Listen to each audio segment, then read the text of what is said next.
Okay, so a couple months ago I picked up the Genmax 7500. It's an exclusive to Sam's Club, so you can only get it on Sam's Club.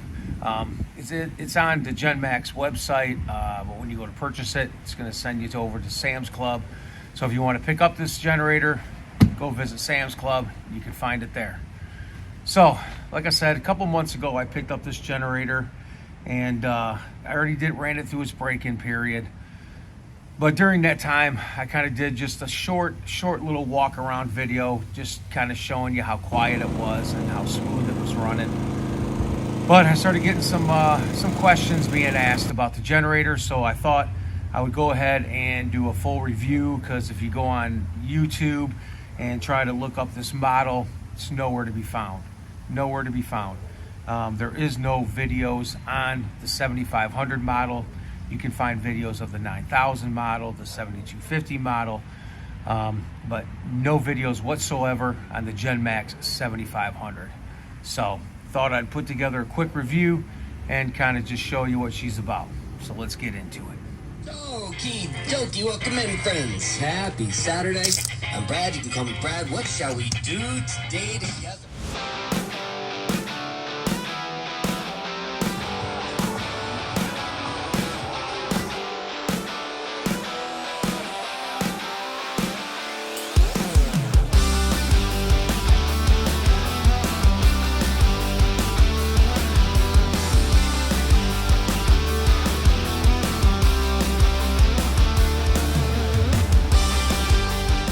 All right, so here she is. Let me get this camera flipped around and let's get into it. Okay, so here's the Genmax 7500 iAED, dual fuel. And this is where you're gonna connect your propane, your fuel source selector switch. So whichever you're running, you're just gonna set it to that. And then we got, here's the back, where your muffler kind of comes out. Well, not kind of, it does. And you got your right side with your pull cord. And you got your front panel here. So starting from left to right, you got your load indicator right here. Just going to tell you how much load you got on. You got your display panel here. This continuously runs through its volts, hertz, amps, watts, and hours. Here's your gas gauge. You got your overload light, power light, and low oil light. From my understanding, when these generators get low on oil, they shut down. Then you got your main switch. And you got your start and stop buttons, your low idle buttons, your resets. And this down here, try to get in here. This down here is for a battery charger.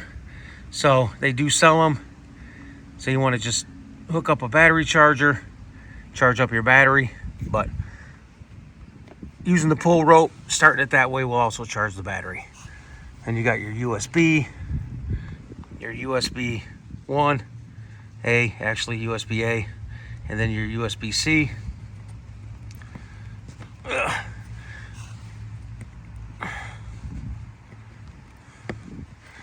And then you got your circuit breakers. Got your 20 amp circuit breaker, and you got your 30 amp circuit breaker. Here's your different circuits right here. You got your 20 amp circuit. Then you got your 120 30 amp circuit. Then you got your 120 240 50 amp circuit. And to my understanding, you're going to need to parallel this generator with another generator in order to get your 50 amps, or it's an RV hookup. Then you got your ground.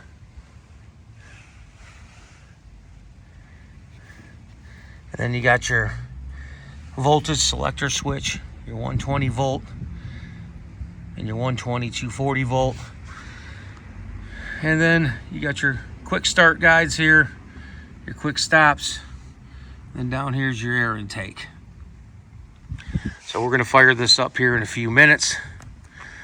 Oh, then you got your telescopic handle. So you can just simply just pick this up, carry it where you want it to go. And it also does come with a remote control. But the generator does need to be in the on position for the remote control to work. So let's come over here and let's take off this side here. Let me zoom out a little bit. We're going to take off this side right here now. So in order to take off these panels, you got 3 Phillip heads, screws down here that you're just going to want to take out, which I already did. So, and then to take it out, you're just going to kind of reach up underneath here, give it a little pull, comes right out.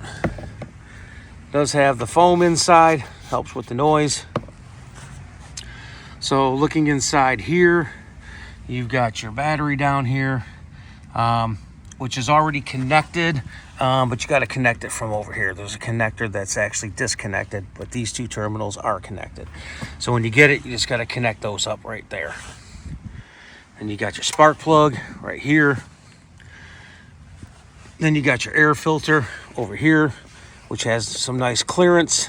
I've seen some models where this air filter's like just butted right up against there, and it's almost kind of a pain in the you know what to try to get in there. But this gives you a little bit of clearance.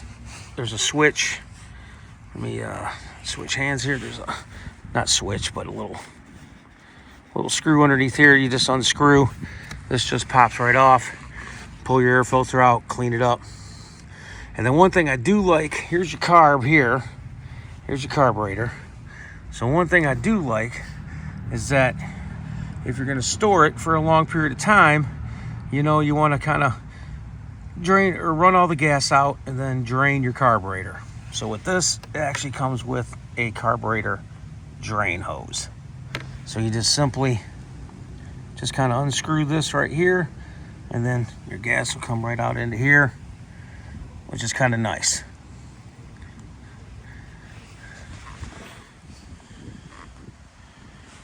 So there's your left side. Let's go over to the right. Okay, here's your right side. Put your pull cord right here.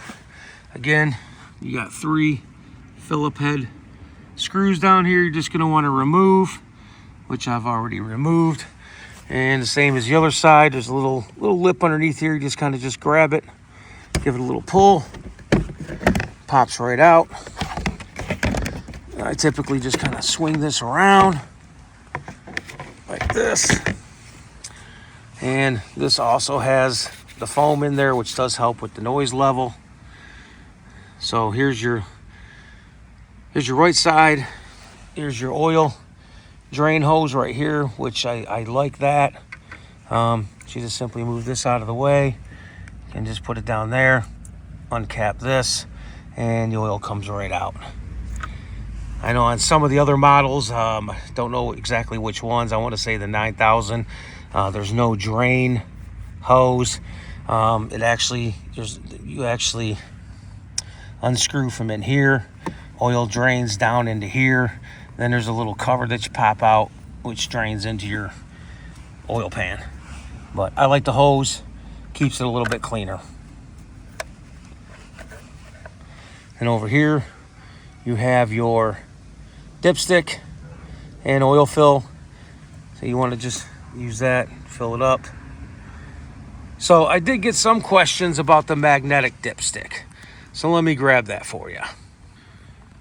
Okay, so in my other short video, I was asked about the magnetic dipstick, because right now I just have the OEM in there. But during the break-in period, I was using the magnetic dipstick, which worked amazing. Did exactly what I was hoping it was going to do. During that break-in period, it was collecting some of the metal shavings. Let me see if I can focus that. It was collecting some, or not some, but it was collecting the metal shavings. And, it's got its rubber bushing in there. Worked great. But then I started reading how this little tip right there try to get in close here, but that little magnetic tip right there, it's just a piece that just slides in to the housing right here, and it's known to fall out. And I was reading some reviews where this little piece right there came loose and fell into the engine. I don't even want to deal with that. I don't know if it's an easy fix or not. If you're a garage mechanic, you're working on small engines or big engines all day long, this might be an easy fix for you. I don't know, but it was, this is my first generator. I'm not a small engine guy, so I'm just trying to do preventive maintenance to keep from bigger problems happening. So when I read that this little piece right here can fall down into, or can, come out of its housing and fall down into the engine, well, that was enough for me to just say, well, this thing worked great, did its job, during the break-in period, but I don't want to take any chances. So I just went ahead, took it out, and put the OEM back in. So, did it work? Worked amazing. Did exactly what I wanted it to do. Would I recommend it? Probably not. Probably not. So I'll leave that up to you. I know a lot of people like using these magnetic dipsticks in their generators, and they do work. They do work. But as soon as I found out that this little tip right here does have the potential of coming loose and falling out, don't even want to deal with it. So I just went ahead and removed it. I ran this for about 8 hours for the break-in period. I used the Royal Purple break-in oil. I put a little bit of oil up on the air filter. I put the magnetic dipstick in. I changed the oil probably 3-4 times during that 8 hours. So at this point, I think I'm pretty good as far as metal shavings inside. I mean, I'm sure there might be still some floating around in there, but I'm just going to go ahead and err on the side of caution and just take this thing out and just go back with the OEM. So here's your right side right here. Drain plug, oil plug, and your pull start. So let's get this thing started. Okay, so like I mentioned, I already ran it through its break-in period. Ran it for about 8 hours. I know 5 hours is typically good for a break-in, but like I mentioned, this is my first generator, and it was running really good, really smooth, no issues. So I was just having fun with it. So I ran it for an extra 3 hours. And again, I did use the Royal Purple break-in oil, and I did oil up the air filter a little bit. Did use the magnetic dipstick, which it worked great, worked fine. I'd say for about the first 2.5 hours, I put about a 30-35% load on it. And then for the remaining 5 hours, I upped that load to about 40-45%, and then ran it the rest of the time. So at this point, I'm pretty much just starting it up every 4-6 weeks, and just making sure everything's still running the way it's supposed to. So she's all gassed up right now. I recommend the ethanol-free gas. It does run on the regular unleaded gas, but that's the unleaded gas is going to give you carburetor problems. And then you got your fuel stabilizer, which I'm up in the air about that. So I'd rather just run ethanol-free, and when I'm if I know it's going to be sitting in the garage for a while, I'm just going to run it dry, drain the carburetor, and just hopefully not have any issues, and it'll start right back up the next time. So let's get this thing started. So we come over here to our fuel source. So we want to switch this over to gas. Turn the gas on. Then we'll come around here, and then we're gonna hit our main switch. Well, it's low idle's off for right now during the startup. Actually, let me do this once or twice.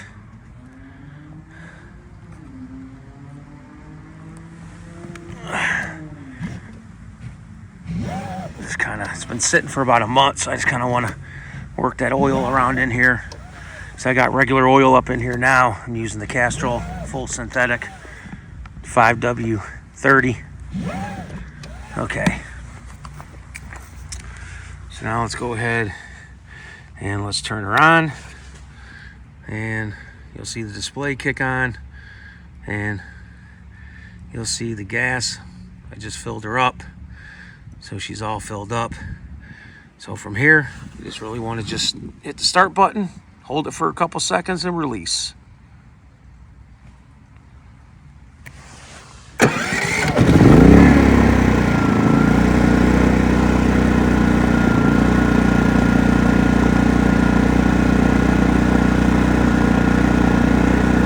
that run for a second.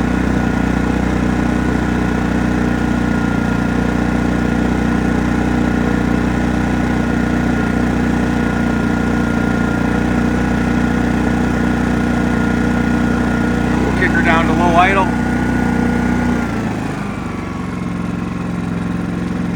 Now you might be hearing a little rattling noise. That's probably coming from the remote start. But I found this handle.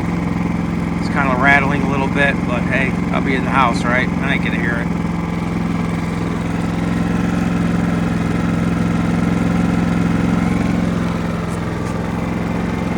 So you can hear how smooth she's running. And again, it's going to scroll through everything. You see, I got about 9. So you got the volts.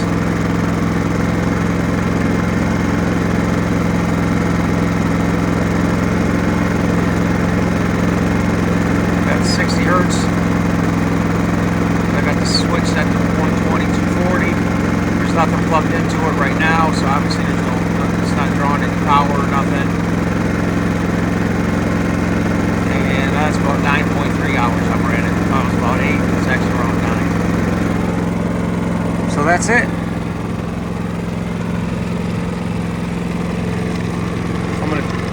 I got a sound level meter app. I'm gonna try to run that. See if I can get a sound level on this for you.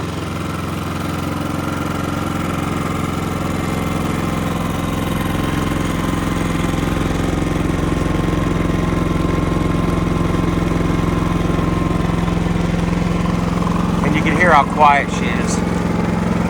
You can just hear how quiet she is.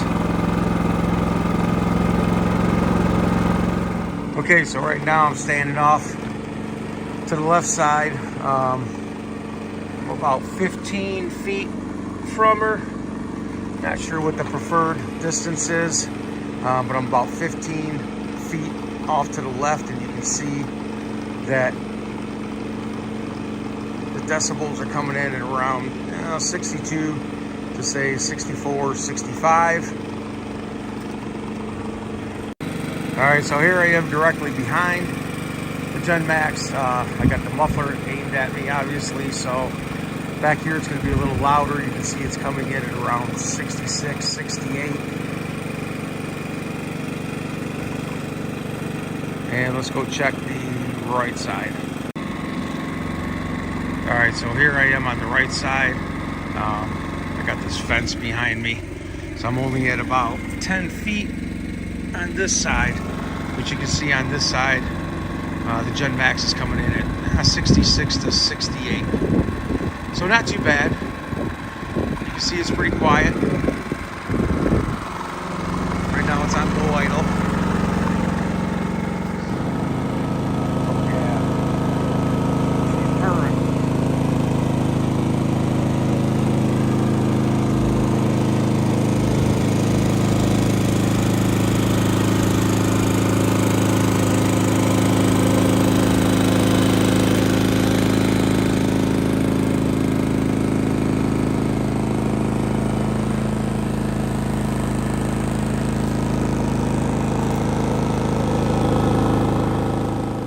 Okay, so there you have it. The Genmax 7500 iAED exclusively at Sam's Club.